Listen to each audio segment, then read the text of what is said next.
कधी तुमच्या मनात असा प्रश्न आला आहे का? आपण स्वामी समर्थांचे नामस्मरण करतो, त्यांचे नाम घेतो, पण ते स्वामींपर्यंत खरंच पोहोचते का? आज याच प्रश्नाचं एक सुंदर उत्तर समजून घेणार आहोत. नमस्कार मंडळी, श्री स्वामी समर्थ.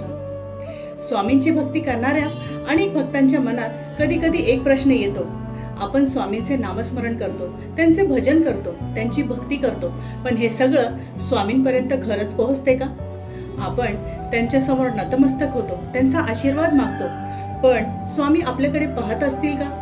आपण दुःखात रडत असताना, मनातून त्यांना हाक मारत असताना स्वामी आपलं ऐकत असतील का?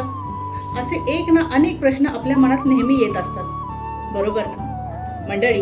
हा प्रश्न जवळजवळ प्रत्येक स्वामी भक्तांच्या मनात कधी ना कधी येतोच, पण याचं उत्तर खूप सुंदर आहे. सर्वात पहिली गोष्ट, जर स्वामींची कृपा आपल्यावर नसती तर आपल्याला त्यांचं नाम घेण्याची प्रेरणाच झाली नसती. कारण भगवंताची इच्छा नसताना कोणालाही त्यांच्या भक्तीत रमायला मिळतच नाही. म्हणून आपण स्वामींचं नाम घेतो, त्यांचं नामस्मरण करतो. याचा अर्थ एकच, स्वामींनी आधीच आपल्याला निवडलेलं आहे.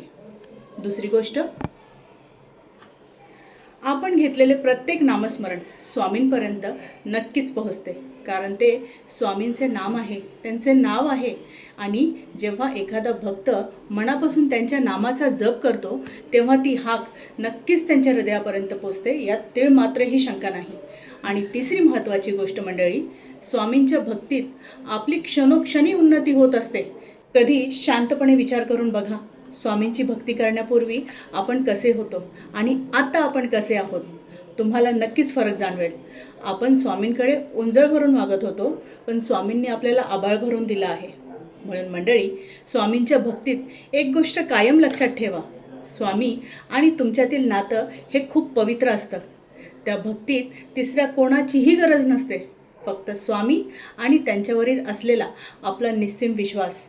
म्हणून स्वामींच्या भक्तीत स्वतःला इतकं रमवून टाका की जेव्हा त्यांच्या कृपेचा पाऊस पडेल ना मंडळी, तेव्हा तुमची ओंजळ देखील कमी पडेल. श्री गुरुदेव दत्त. श्री स्वामी समर्थ महाराज की जय.